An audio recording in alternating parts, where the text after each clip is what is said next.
நெஞ்சத்துக்கு இல்லாதே இன்றைக்கான எபிசோடில் என்ன நடக்க போகுதுன்னு பார்க்கலாம் வாங்க. இன்னொரு ரிவ்யூ பிடிச்சிருந்தால் லைக் பண்ணுங்கள். மாயா மற்றும் ஜீவாவின் திருமணத்தை பற்றி பேச மதுவை ஹோட்டலில் சந்திக்கும் கௌதம். மாயாவிடம் தனது காதலை வெளிப்படுத்தும் ஜீவா. கௌதமிடம் மன்னிப்பு கேட்கும் மதுமிதா. மதுவிடம் மன்னிப்பு கேட்கும் கௌதம். மதுவிடம் கௌதமை வீட்டிற்கு அழைக்கச் சொல்லும் ரேணுகா. நெஞ்சத்தைக்கு இல்லாதே இன்றைக்கான எபிசோட் ரொம்பவே சூப்பராக போச்சுன்னே சொல்லலாம். கௌதம் மது ரெண்டு பேருமே ஒரே மாதிரி யோசிக்கிறாங்க. கௌதம் அவரோட தங்கச்சியை பற்றி யோசிக்கிறாங்க, மது அவங்களோட தம்பியை பற்றி யோசிக்கிறாங்க. நாம் எப்படியே சண்டை போட்டுட்டு இருந்தால் எப்படி, அவங்களோட எதிர்காலம் நமக்கு ரொம்ப முக்கியம் அப்படின்னு ரெண்டு பேருமே யோசிச்சுக்கிட்டு கால் பண்ணி பேசலாம் அப்படின்னு யோசிக்கிறாங்க. மது யோசிக்கிறதுக்கு முன்னாடியே கௌதம் மதுவுக்கு கால் பண்ணிடுறாங்க.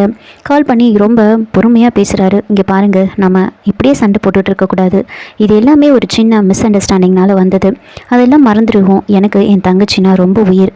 அவளோட எதிர்காலம் எனக்கு ரொம்ப முக்கியம். அவளோட கல்யாணத்தை பற்றி பேசணும். நாம் எங்கே மீட் பண்ணலாம் அப்படின்னு வந்து கேட்குறாங்க. அப்போது மது வந்துட்டு எனக்கும் என் தம்பினா ரொம்ப உயிர், அதனால் நானும் அவனை பற்றி யோசிக்கணும் அப்படின்னு சொல்கிறாங்க. சரி, எங்கே மீட் பண்ணலாம் அப்படின்னு கேட்கும்போது அசோக் பவனில் மீட் பண்ணலாம், அது என்னோட கோச்சிங் சென்டர் பக்கத்தில் தான் இருக்குது அப்படின்னு சொல்ல, என்னது அசோக் பவனா? நாங்கள் எல்லாம் 5 ஸ்டார் ஹோட்டலில் தான் மீட் பண்ணுவோம். என்னோட பிஸ்னஸ் டீலெல்லாம் அப்படி தான் நான் பேசுவேன் அப்படின்னு சொல்ல, ஹலோ, இது ஒன்றும் பிஸ்னஸ் டீல் கிடையாது, ஒரு கல்யாண விஷயத்தை பற்றி பேச போகிறோம் அப்படின்னு சொல்ல, சரி உங்கள் கோச்சிங் சென்டர் பக்கத்தில் தாஜ் ரெஸ்டாரண்ட் இருக்குது, அங்கேயே மீட் பண்ணலாம் அப்படின்னு சொல்கிறாங்க. கரெக்ட் டைமுக்கு வந்துடுங்க, எனக்கு லேட்டாக வந்தால் பிடிக்காது அப்படின்னு சொல்கிறாங்க. இன்னொரு பக்கம் ஜீவா மாயாவை போய் பார்க்குறாங்க. மாயா கிட்ட வந்து ப்ரப்போஸ் பண்ணுறாங்க. அதே மாதிரி மாயா கிட்ட ப்ராமிஸும் கேட்குறாங்க. இன்னொரு முறை இந்த மாதிரி நீ வந்து தப்பான முடிவெல்லாம் எடுக்கக்கூடாதுன்னு ப்ராமிஸ் பண்ண அப்படின்னு மாயா கிட்ட வந்து ப்ராமிஸ் பண்ண சொல்லி கேட்குறாங்க. கௌதம் வந்து ரெடியாகி மதுவை மீட் பண்ணுறதுக்காக வந்துட்டுருப்பாங்க. அப்போ சந்தோஷ் வந்துட்டு கௌதம் கிட்ட வந்து பேசுகிறாங்க. நீ பார்த்து பேசணும், உங்ககிட்ட எந்த சண்டையும் போடக்கூடாது அப்படின்லாம் வந்து கௌதம்க்கு அட்வைஸ் பண்ணுறாங்க. என்ன, எனக்கு எல்லாம் தெரியும், நான் போயிட்டு பார்த்து பேசிட்டு வரேன், நீ அமைதியாரு அப்படின்னு சொல்ல, இங்கே பாரு, நீ பிஸ்னஸ் டீல் பேசுகிற மாதிரிலாம் இதெல்லாம் பேசக்கூடாது, பொறுமையாக பேசு அப்படின்னு சொல்ல, என்ன நீ நான் சரியாக பேச மாட்டேனே நீ சொல்லிட்டுருக்க அப்படின்னு சொல்ல, என்ன உன்னோட ஹிஸ்ட்ரி அந்த மாதிரி. சரி, நான் தான் இப்போ பையன் வீடு, இப்போ நீ பொண்ணு வீடு, நான் கேட்குற கேள்விக்கெலாம் நீ ஒழுங்காக பதில் சொல்லணும் அப்படின்னு சொல்ல, சரின்னு ரிஹர்சல் பார்க்கலாம் உட்கார் அப்படின்னு கௌதம் உட்கார வைக்கிறாங்க. சந்தோஷ் வந்துட்டு, சரி உங்கள் தங்கச்சி என்ன படிச்சிருக்கா அப்படின்னு கேட்க, என் தங்கச்சி வந்து ஒரு ஃபேஷன் டிசைனர், அவள் மாஸ்டர்ஸ் முடிச்சிருக்கா அப்படின்லாம் வந்து பெருமையாக சொல்கிறாங்க. சரி, உங்கள் தங்கச்சி மேரேஜ்க்கு அப்புறம் இந்த வேலையை கண்டினியூ பண்ணுவாங்களா அப்படின்னு சந்தோஷ் கேட்க, அப்போ கௌதம் வந்துட்டு அஃப்கோர்ஸ் கண்டிப்பாக பண்ணுவா அப்படின்னு சொல்கிறாங்க. அதுக்கப்புறமா உங்கள் தங்கச்சிக்கு வீட்டு வேலையெல்லாம் செய்ய தெரியுமா அப்படின்னு கேட்ட உடனே கௌதம் வந்துட்டு, என்னது என் தங்கச்சி எதுக்காக அதெல்லாம் செய்யணும், வாட் நான்சென்ஸ் இஸ் திஸ் அப்படின்னா வந்து ரொம்ப கோவப்பட்டு கத்துறாங்க. அப்போ சந்தோஷ் வந்துட்டு, பாத்தியா இதுக்காக தான் உனக்கு ரிஹர்சல் பார்க்கணுன்னு சொன்னேன் அப்படின்னு சொல்ல, டேய் போடா, எனக்கு எப்படி பேசணும்னு தெரியும் அப்படின்னு சொல்லிட்டு கௌதம் அங்கேருந்து வந்துடுறாங்க.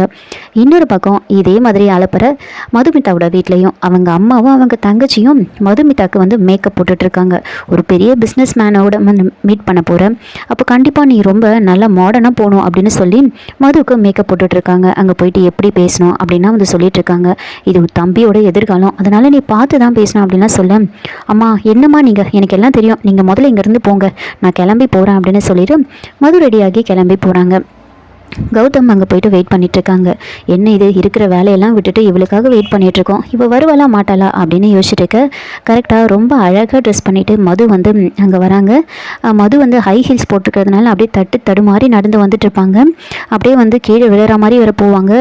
எப்படியோ வந்து நேராக வந்து கௌதம் முன்னாடி வந்து உட்காந்துடுறாங்க. அப்போது ஹெவி டிராஃபிக், அதனால தான் வர முடியல அப்படின்னு சொல்கிறாங்க. சரி, இட்ஸ் ஓகே அப்படின்னு கௌதம் சொல்கிறாங்க. சரியாக உட்காரல அப்படின்னு சொல்லுவாங்க. உடனே மது வந்துட்டு சரி பண்ணிக்கிட்டு கம்ஃபர்டபுளாக உட்காடுறாங்க. நான் வந்து பொட்டை சொன்னேன் அப்படின்னு சொல்கிறாங்க. சரின்னு பொட்டை வந்து மது வந்து சரி பண்ணுறாங்க. லெஃப்ட்டு ரைட்டு மேலே அப்படின்னா சொல்லிட்டு இருக்கும்போது மது டென்ஷன் ஆகிட்டு, இப்போது இதுக்காகவா நம்ம இங்கே வந்திருக்கோம் அப்படின்னு சொல்லி அந்த பொட்டை எடுத்து பாட்டிலில் வந்து வச்சிடுறாங்க. சரி, நாம் வந்த விஷயத்தை பற்றி பேசுவோம் அப்படின்னு கௌதம் ஆரம்பிக்கிறாங்க.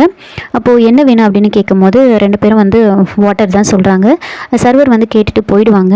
அப்போது மது வந்து கௌதம் கிட்ட வந்து பேசிகிட்டு இருக்காங்க. இந்த மாதிரி வந்து என்னோடய அம்மா பேசினதுக்கு வந்து நான் உங்ககிட்ட வந்து சாரி கேட்டுக்கிறேன், அன்றைக்கி எங்கள் அம்மா அந்த மாதிரி பேசியிருக்கக்கூடாது அப்படின்னு சொல்கிறாங்க.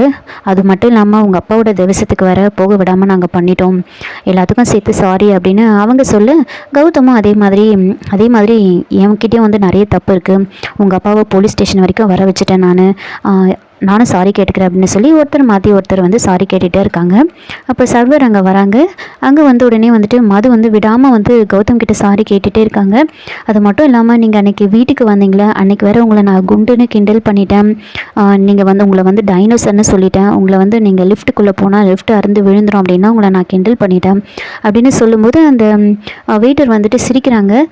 சிரிச்சிட்ருக்க அதை பார்த்துட்டு கௌதம் வந்துட்டு வாங்க சார் வந்து பக்கத்தில் உட்காருங்க, வந்து ஃபுல்லாக டீட்டெயிலாக கேளுங்க அப்படின்னு சொல்கிறாங்க. உடனே அவங்களும் வந்து அங்கேருந்து போயிடுவாங்க. அப்போது மது வந்துட்டு விடாமல் சாரி கேட்டுகிட்டே இருக்காங்க.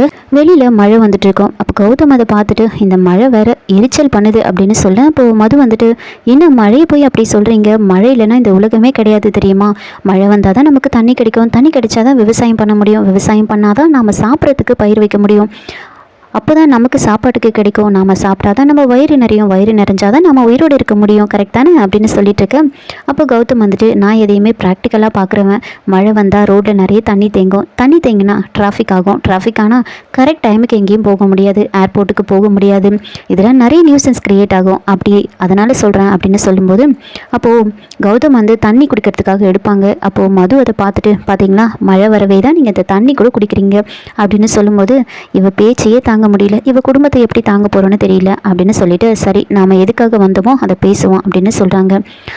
என்னோட தங்கச்சியை வந்து எனக்கு உயிர், அவளுக்காக நான் என்ன வேணாலும் பண்ணுவேன், அவள் உங்கள் தம்பியை ரொம்ப உயிருக்கு உயிரை காதலிக்கிறா அப்படின்னு சொல்ல ஆமாம் அதனால தான் நாங்களும் பேசுறதுக்கு வந்தோம் அப்படின்னு சொல்கிறாங்க.